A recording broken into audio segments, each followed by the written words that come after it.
அண்ணா இந்த உலகத்துல மழை பெய்து எவ்வளவு பாதிப்படையுது, இதை தடுக்க ஒரு வழியே இல்லையாண்ணா? வயநாட்டுல மழை பெய்து நிலச்சரி ஏற்பட்டு கட்டடங்கள் இடிஞ்சு எத்தனையோ மக்கள் அதுல வந்து இழந்திருக்காங்க. இன்னைக்கு உணவு இல்லாம தண்ணியும் கரண்ட்டுக்கும் எத்தனையோ பேர் கஷ்டப்பட்டு இருக்காங்க. இந்த இயற்கையில விவசாயத்தை படுற விவசாயத்துல மழை தண்ணி கொஞ்சமா பெய்யும் போது அதை பார்த்து சந்தோஷப்படுற விவசாயிகள் நிறைய பேர் இருக்காங்க. ஆனா அதே மழை தண்ணி அதிகமா பாதிக்கப்பட்டு நிறைய பேர் கஷ்டப்பட்டு இருக்காங்க.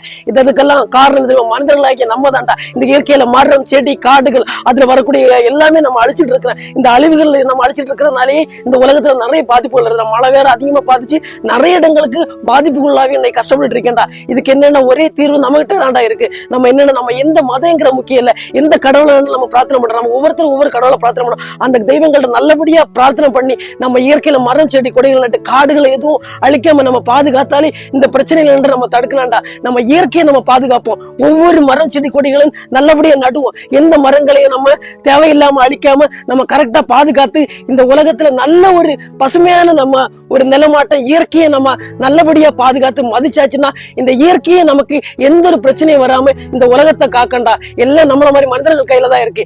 இயற்கையை மதிப்போம், இந்த உலகத்தை காப்போம்.